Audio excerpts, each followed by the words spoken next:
Students, आज हम कर रहे हैं हिंदी क्लास 10th एसएससी। पहली पोएम है यहाँ पर भारत महिमा, जयशंकर प्रसाद ने लिखी हुई है। हिंदी और मराठी पढ़ने का ये तरीका होता है या लैंग्वेजेस का, इंग्लिश में भी, कि जो भी पोएम है या प्रोज है, वो लेसन है, स्टोरी, उसका थोड़ा सा विषय प्रवेश आपको एक शॉर्ट में एक छोटी सी समरी कह लीजिए या एक थीम ऑफ द पोएम पता होना चाहिए कि किसने लिखी है, किस बारे में और क्या है। फिर कविता का सरल अर्थ, यहाँ पर मैं डाइजेस्ट से इसकी व्याख्या, इसका डिस्क्रिप्शन वहाँ से हम ले रहे हैं।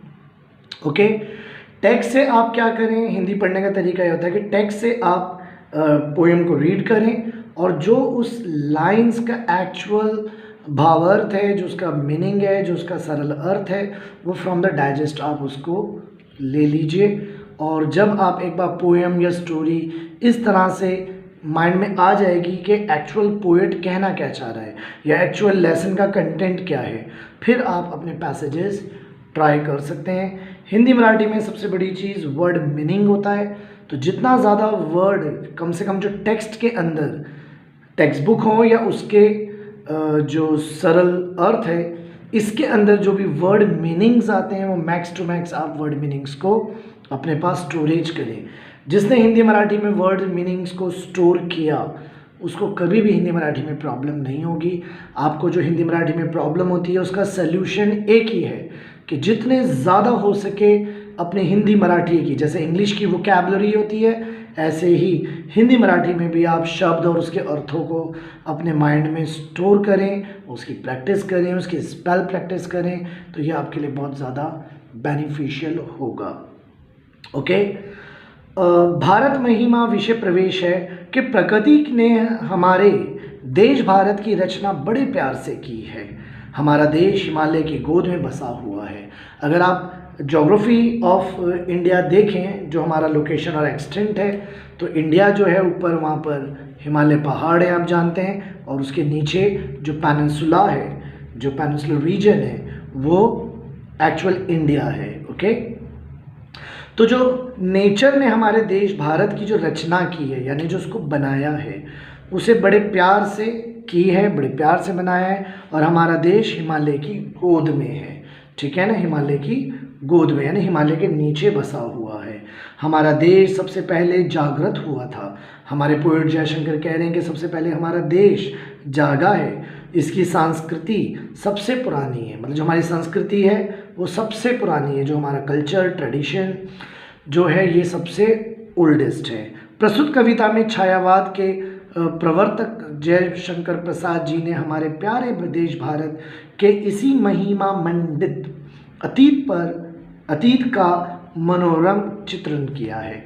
मतलब उन्होंने कैरेक्टर स्केच किया है, एक कैरेक्टर को स्केच करके हमें बताया कि किस तरह से हमारा देश, प्यारा देश भारत, इसकी महिमा मंडित, मतलब जो उसकी ग्लोरी है, ठीक है ना, जो उसके स्प्लेंडरनेस है, उसके बारे में बताया है। कवि की आकांक्षा है, मतलब वो चाहता है, ये उसकी ख्वाहिश है कि हमें सदैव हमेशा अपने देश पर, इसी सभ्यता और संस्कृति पर गर्व करना चाहिए। ये हमारा कल्चर, ट्रेडिशन, जो हमारा हेरिटेज है, हमें इस पर प्राउड होना चाहिए।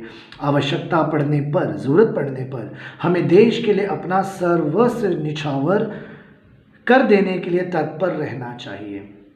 यानी अगर ज़रूरत पड़े तो हम अपने देश को अपना सर्वस्व, यानी सब कुछ निछावर कर दें इस देश के ऊपर। इसके लिए हमेशा हमें तैयार रहना चाहिए। तो ये विषय प्रवेश था। इससे आपको एक बार पोएम का एक थीम टाइप पता चलता है कि पोएम किस बारे में आने वाली है। अब जो आपको करना है, थोड़ा डिटेल में जाऊंगा मैं, ओके, वो ये है कि पोएम की टेक्स्ट बुक आपके सामने है। इसमें हिमालय के आंगन से लेके मधुर साम संगीत, यानी ये जो 3-2 लाइन के छोटे छोटे स्टेंजाज हैं, जो पैराग्राफ हैं, इसके लिए 2 लाइन के लिए ये पैराग्राफ एक्सप्लेनेशन है, फिर अगली 2 लाइन के लिए ये है, और लास्ट 2 लाइन के लिए ये है। तो थोड़ा सा आप टेक्स्ट सामने रखें, वो 2 लाइन पढ़ें और ये पहला पैराग्राफ पढ़ लें। तो उस 2 लाइन की डिटेल इस पैराग्राफ में है। ओके, समझा मैं रहा हूँ। टेक्स्ट बुक सामने रख के आप 2-2 लाइन करके इसको एक्सप्लेनेशन ले लीजिए। तो पहली 2 लाइनें आ रही हैं हमारी फ्रॉम द पोएम हिमालय के आंगन में उसे किरणों का दे उपहार, उषा ने हंस अभिनंदन किया और पहनाया हीरक हार। क्या कह रहे हैं पोइट इसमें हमारे, कि हमारा ये प्यारा भारत देश हिमालय के आंगन के समान है। मतलब कहते हैं हिमालय की गोद में, जैसे हिमालय है पहाड़ और उसकी जो आंगन है, तो हमारा देश उसके आंगन के समान है। आंगन जो घर के आगे एक जगह होती है, खाली जगह होती है, उसे आंगन कहा जाता है। ओके। प्रतिदिन उषा भारत को सूर्य की किरणों का उपहार देती है, यानी हर रोज़ जब सूरज निकलता है तो जो उसकी किरणें हैं सूरज की, वो एक उपहार की तरह एज अ गिफ्ट अर्थ पे जब आती है, तो वो इंडिया की तरफ जो आती है तो ये एक उपहार, एक गिफ्ट लेके आती है। तब ऐसा लगता है कि मानो हंसकर वे भारत भूमि का अभिनंदन कर रही है। मतलब जब वो सनरेज इंडिया की तरफ आती हैं तो ऐसा लगता है कि जैसे वह भारत भूमि, ये जो हमारी ज़मीन है, भूमि जो भारत लैंड मास है, इसका अभिनंदन कर रही है, यानी उसको वेलकम कर रही है। ओस की बूंदे पर जब प्राप्तकालीन सूर्य की रश्मियाँ पड़ती हैं तो ऐसा लगता है कि जैसे उषा ने भारत को हीरों का हार, ओस जो मिस्ट कहते हैं आप, जो ड्यू होता है, जो रात में जब रात होती है तो वो ओस पड़ती है घासों पर, किसी जगह पर देखा होगा पानी की बूंदें होती हैं, ओस, उसे इंग्लिश में ड्यू कहते हैं। तो जब सूरज की रोशनी उस पर पड़ती है तो वो एक हीरों के हार की तरह जगमगाने लगता है और ऐसा लगता है कि वो एक हीरो का हार है। फिर नेक्स्ट 2 लाइन्स आ रही हैं हमारी आगे। जगे हम लगे जगाने विश्व, लोक में फैला फिर आलोक, व्योम तम पुंज हुआ तब नष्ट, अखिल संस्कृति हो उठी अशोक। ओके। सबसे पहले ज्ञान का उदय भारत में ही हुआ, यानी सबसे पहले जो नॉलेज आई है उसका उदय भारत में हुआ है। अर्थात सबसे पहले हम जागृत हुए, हम जागे हैं, फिर हमने पूरे दुनिया को जगाया है, फिर हमने ज्ञान को दुनिया तक पहुंचाया है पूरत वालों ने। इसके कारण समग्र संसार आलोकित हो गया है, मतलब जगमगा उठा है। इस हमारे ज्ञान फैलाने से पूरी दुनिया बाद में जगमगा उठी है, ठीक है ना, जागी है। अज्ञान रूपी अंधकार का विनाश हुआ और संपूर्ण सृष्टि के सभी दुख शोक दूर हो गए।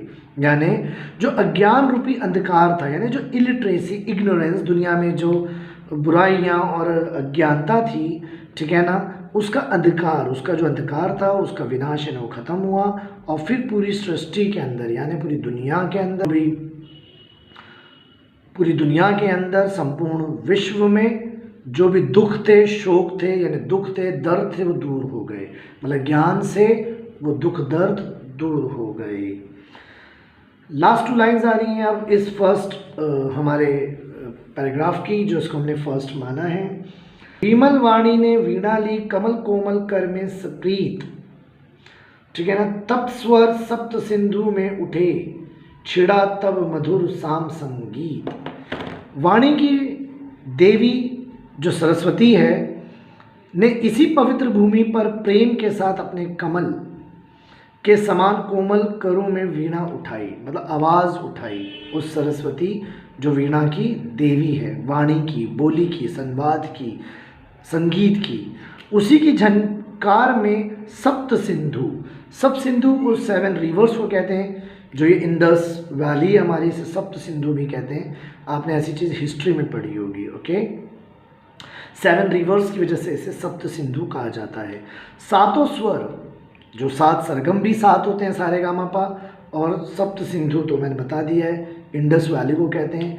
इस मोहक सरगम गूंजने लगी, मतलब इसकी आवाज़ गूंजने लगी, मधुर संगीत का जन्म हुआ, एक संगीत का जन्म हुआ। इसी महान देश में संगीत के वेद, साम वेद की रचना हुई। अब नेक्स्ट आ रहा है विजय केवल से लेकर आए थे नहीं तक। ओके। तो नेक्स्ट 2 लाइन्स अब हमारी आ रही है। विजय केवल लोहे की नहीं, धर्म की रही धरा पर धूम, भिक्षु होकर रहते सम्राट, दया दिखलाते घर घर घूम। भारत के लोगों ने शस्त्रों के बल पर देशों को नहीं जीता, यानी हमारे देश ने दूसरे देशों को हथियार और तलवार के बल पर नहीं जीता है। यहाँ प्राचीन काल से ही लोगों के मन में धर्म की प्रखर भावना रही है, मतलब धर्म के बारे में बड़े सेंसिटिव और धार्मिक और धर्म से रिलेटेड लोग रहे हैं और उन्होंने संसार में धर्म का प्रचार किया है और उल्टा उन्होंने दुनिया में धर्म को पहुंचाया है। यहाँ गौतम बुद्ध और वर्धमान महावीर जैसे धर्म पुरुष हुए हैं जिन्होंने विशाल साम्राज्य छोड़कर, मतलब बड़े बड़े अपने किंगडम, अपनी डायनेस्टी छोड़कर भिक्षु का स्वरूप धारण किया था। भिक्षु एक भिखारी समझ लीजिए या एक फ़कीर समझ लीजिए, एक भीख मांगने वाला अलग होता है और जो धर्म के नाम पे घूमता रहे, उसे कोई खाना दे दे, उसे कोई पानी दे दे और वो धर्म का प्रचार करता रहता है, प्रसार करता रहता है, तो ऐसे भिक्षु अलग होते हैं। मैं इसे डिफ्रेंशिएट करके बता रहा हूँ आपको कि अंतर है एक नॉर्मल भिखारी में और धर्म के नाम पे जो धर्म फैलाते रहते हैं और कहीं भी रह लेते हैं, कुछ भी खा लेते हैं, वो अलग होते हैं। ओके, इन शॉर्ट आप कह सकते हैं कि भिखारी का रूप धर के, स्वरूप धारण करके, यानी रूप बनाकर घर घर घूमकर लोगों का कष्ट दूर करने का प्रयास किया है और धर्म का प्रचार किया है, मतलब धर्म को लोगों तक पहुंचाया है, कष्ट सहन किया है, रहे हैं, रास्तों पे रहे हैं, मैदान में रहे हैं, जंगल में रहे हैं, तकलीफ़ें उठाई हैं, लेकिन धर्म को पहुंचाते रहे। ओके, आगे तो लाइन आ रही, गौरी को दिया दया का दान, चीन को मिली धर्म की दृष्टि, मिलाता स्वर्ण भूमि को रत्न, शील की सिन्हल को भी सृष्टि। हमने मोहम्मद गौरी को पराजित करने के बाद भी दयापूर्वक क्षमा कर दिया था। मोहम्मद गौरी एक कैरेक्टर है हिस्ट्री का जो उसने इंडिया में इन्वेड किया था, वो इन्वेडर था, उसका नाम मोहम्मद गौरी था। ओके, समवेयर फ्रॉम अफगानिस्तान में उसने इंडिया पे आके अटैक किया था। तो जब हमने उसे हरा दिया तो हराने के बाद भी हमने उस पर दया दिखाई और उसको क्षमा कर दिया। ऐसा है हमारा देश। हमारे देश से ही चीन को धर्म की दृष्टि मिली है, मतलब चीन, चाइना, वहाँ कोई धर्म नहीं था लेकिन उसकी धर्म की दृष्टि, जो धर्म की एक जो धर्म मिला है चाइना को आज जो भी है वो इंडिया की वजह से है। भारत के महान सम्राट अशोक ने ही अपने पुत्र महेंद्र को और पुत्री संघमित्रा को बौद्ध धर्म के प्रचार के लिए चीन, स्वर्ण भूमि अर्थात जावा और श्रीलंका भेजा था। ठीक है ना, जावा तो जहाँ तक मुझे लगता है समवेयर इंडोनेशिया है, श्रीलंका आप जानते हैं श्रीलंका हमारे नीचे है। जावा और श्रीलंका के लोगों को पंचशील की उन्होंने सिद्धांत दिए थे। पंचशील सिद्धांत क्या थे? ये अहिंसा है, नॉन वायलेंस है, अस्तमेय है, अपरिग्रह है, सत्य है, ब्रह्मचार्य है।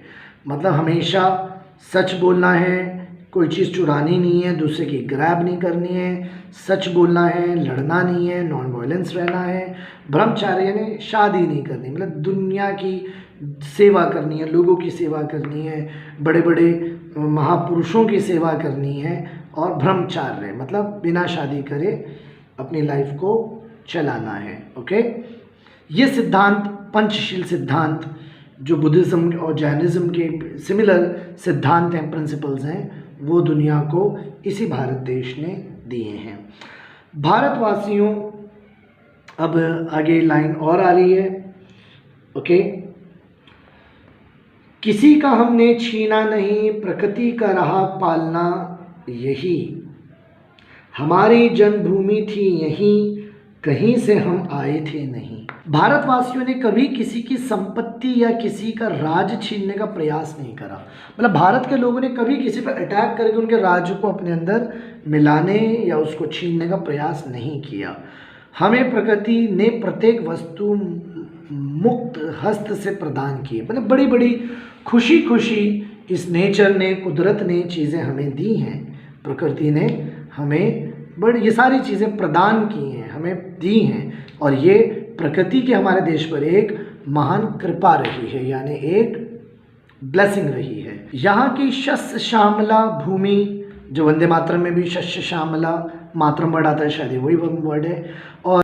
और हिमाच्छादित गिरी शिखर घाटियाँ वादियाँ, ये हमारे फ्लोरा फाउना, नदी झरना फूल नदियाँ पहाड़, ठीक है ना, जंगल, इसके बारे में वर्ड्स आ रहे हैं। यानी जो संसाधन हैं, जो हमारे रिसोर्सेज हैं, ये भरपूर, जंगल सभी अनुपम है। मतलब सब चीज़ है हमारे अर्थ, हमारे इंडिया के पास सब कुछ है। भारत सदा से हमारी जन्मभूमि है, हम इसी देश की संतान है, हम इसी देश की संतान है। हम बाहर से किसी स्थान से आकर यहाँ नहीं बसे हैं, हम भारत के भारतीय हमेशा यहाँ रहे हैं, यहाँ के हम संतान हैं, हम बाहर से आके नहीं बसे हैं, ठीक है ना। जैसे कुछ लोग कहते हैं कि भाई बाहर से आके बसे हैं, कोई यहाँ से आया है, कोई वहाँ से आया है, और दुनिया में ऐसा हुआ भी है, हर कोई यहाँ से वहाँ गया है। बट यहाँ पोएट हमारे जयशंकर जी कह रहे हैं कि हम कहीं से आगे नहीं बसे, हम यहीं के संतान, हम यहीं हैं।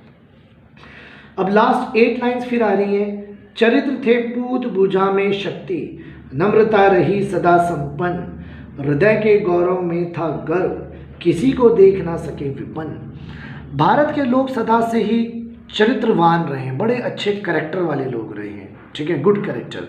हमारी भुजाओं में भरपूर शक्ति रही है, हम बड़े ही ज़्यादा ब्रेव रहे हैं शुरू से, हमेशा से। भारतीयों में वीरता की कभी कमी नहीं, ब्रेवरी की कोई कमी नहीं रही है। साथ ही नर्मता, यानी हमारे अंदर नरमी भी सदा रही है, पोलाइट भी हम रहे हैं, नरम भी रहे हैं।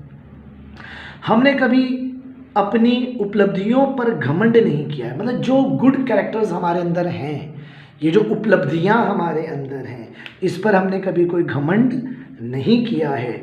हमें अपने सभ्यता और संस्कृति पर गर्व रहा है, हमें हमेशा हमारी ट्रेडिशन, कल्चर, हेरिटेज पर गर्व रहा है, प्राउड हम फील करते हैं। हम कभी किसी को दुखी नहीं देख सके, हम किसी को दुखी नहीं देख सकते हैं। दीन दुखियों, यानी जो लोग दुखी हैं, उनकी सेवा करने के लिए हम भारतीय सदा तत्पर रहते हैं। यानी जो दुख वाले दुखी लोग हैं दुनिया में, हम उनकी सेवा करने और उनकी मदद करने के लिए हमेशा तैयार रहते हैं। हमारे संचय में था दान, अतिथि थे सदा हमारे देव।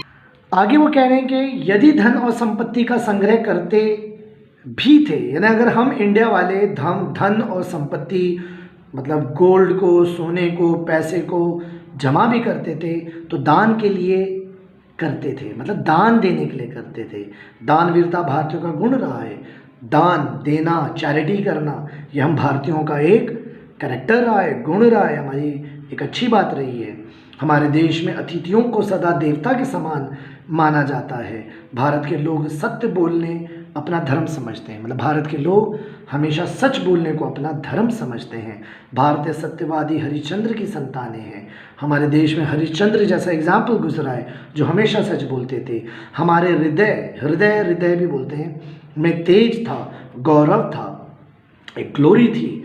हम सदा अपने प्रतिज्ञा पर अटल रहते थे, जो भी हम प्रतिज्ञा करते थे, जो भी हम कसम खाते थे, प्लेज करते थे, हम उस पर अटल रहते थे।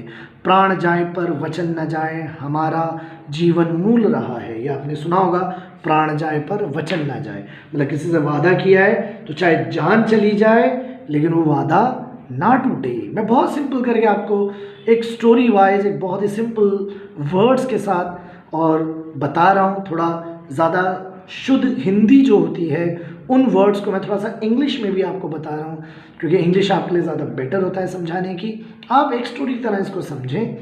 बाद में आपको पैसेजेस करते में, अगर ये लेक्चर, ये कंप्लीट वीडियो अगर आपको उस पैसेजेस करने में हेल्प कर रही है, तो बस समझ जाइए कि आपको ये बात समझ में आ गई है। बाकी बहुत सारे वर्ड्स प्रॉब्लम आएगी, मैंने पहले ही कहा, वर्ड्स को कलेक्ट करें। जो बच्चा जितने वर्ड्स कलेक्ट करेगा उसी को बोर्ड में फ़ायदा होगा, जितने आप वर्ड मीनिंग्स हिंदी में जानेंगे। वही है रक्त, वही है देश, वही साहस है वैसा ज्ञान, वही है शांति, वही है शक्ति, वही हम दिव्य आर्य संतान।